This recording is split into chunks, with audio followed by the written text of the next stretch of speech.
Hello friends, welcome to my channel. आज मैं आपको क्लास 12 की पॉलिटिकल साइंस का चैप्टर फर्स्ट राष्ट्र निर्माण की चुनौतियां पढ़ाने वाली हूँ। तो हम देखेंगे कि आज़ादी के बाद भारत में कौन कौन सी नई चुनौतियां का भारतवासियों को सामना करना पड़े।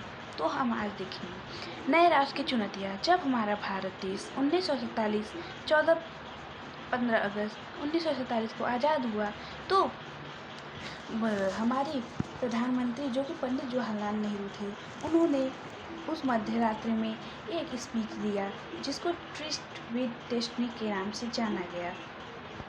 हिंदुस्तान की जनता इसी क्षण प्रतीक्षा कर रही थी कि जब हमारे हिंदुस्तान को आज़ादी मिलेगी तो हमारा देश कैसे बदलेगा, मीन्स उसमें कौन कौन सी चुनौतियाँ आएंगी। तो अब हम देखने वाले हैं कि हमारा जो इंडिया था वो कितनी परिश्रम से, मीन्स कितने लोगों का उसमें योगदान था कि इंडिया आज़ाद हुआ। तो हम देखेंगे 3 चुनौतियाँ वो क्या क्या थी। मुख्य तौर पर भारत के सामने 3 तरह की चुनौतियाँ थी।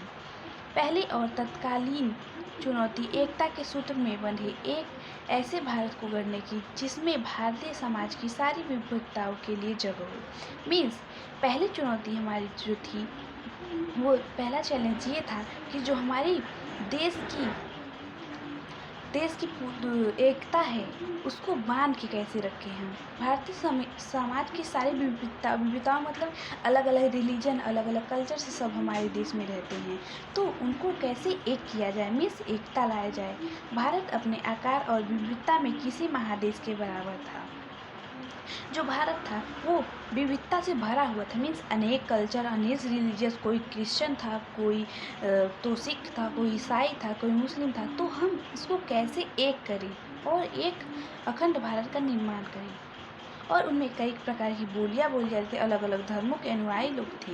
उस वक्त आमतौर पर यही माना जा रहा था कि इतनी विविधताओं से भरा कोई देश ज़्यादा दिनों तक एकजुट नहीं रह सकता।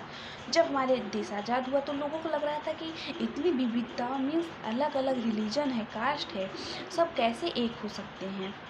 देश के विभाजन के लिए 7 लोगों के मन में समाई यह आशंका एक तरह की सच साबित हुई थी। लेकिन यह बात भी सच थी कि हाँ, कैसे देश को एक किया जा सकता है।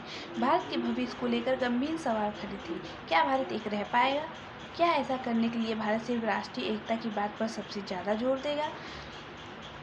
फिर हम देखते हैं दूसरी चुनौती लोकतंत्र को कायम करने की थी। मीन्स हमारा देश जो है वो डेमोक्रेटिक बने।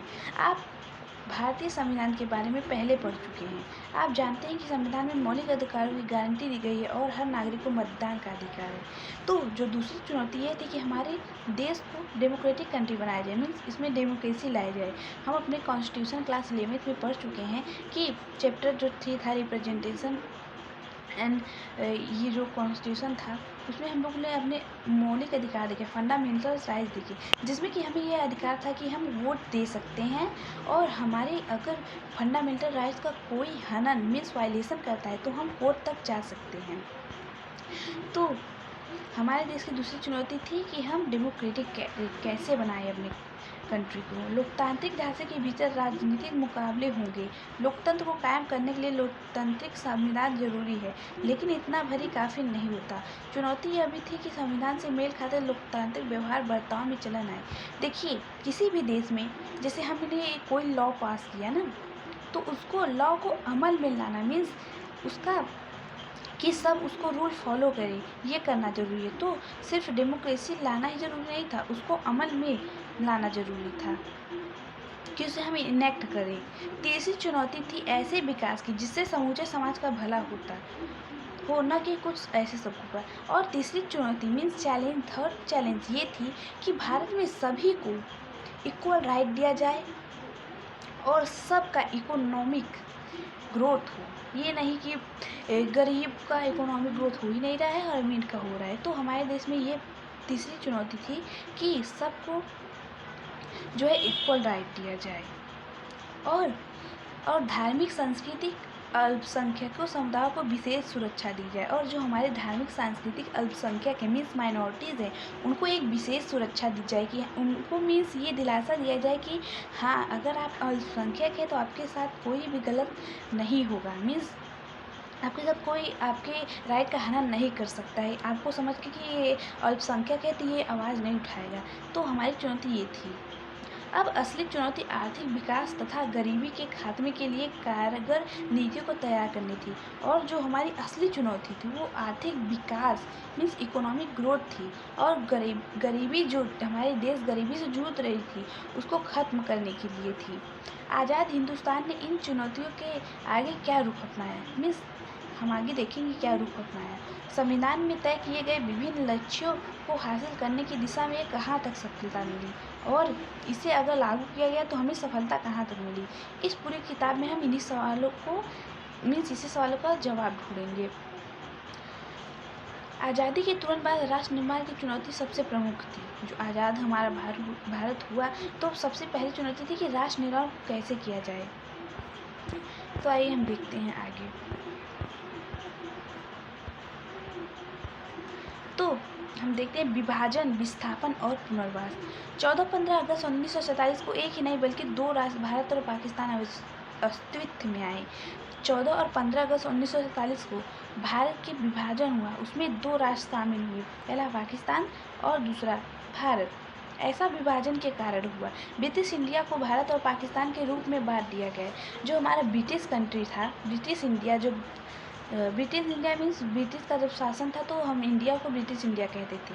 तब उन्होंने क्या किया, भारत और पाकिस्तान के रूप में बांट दिया गया। आपने इतिहास के पाठ्यपुस्तकों में उस राजनीतिक घटना के बारे में पढ़ा होगा जिसके फलस्वरूप दो भूख को रेखांकित करते हुए सीमा रेखा खींच गई। जो ये हमारा भारत और पाकिस्तान को अलग करने की जो सिद्धांत थी वो मुस्लिम लीग ने द्विराष्ट्र सिद्धांत की बात की थी। इस सिद्धांत के अनुसार भारत किसी एक कौम का नहीं बल्कि दो, हिंदू और मुस्लिम का नाम, दो कौमों का देश था। इस कारण मुस्लिम लीग ने मुसलमानों के लिए अलग देश यानी पाकिस्तान की, जो मुस्लिम के अली जिन्ना थे उन्होंने ये मांग की कि हम जो भारत है उसको दो देशों में बांटा जाए। क्योंकि उन्हें ये लगता था कि अगर भारत आगे चलकर अगर भारत के किसी भी दल की विजय होती है तो हमारे जो मुस्लिम समुदाय है उनको मीन्स कोई राइट नहीं दिया जाएगा, उनके साथ अच्छा बर्ताव नहीं किया जाएगा। तो उन्होंने सोचा कि उन्होंने ये सिद्धांत दिया कि भारत को द्विराष्ट्र, एक पाकिस्तान और एक भारत में बदल जाए।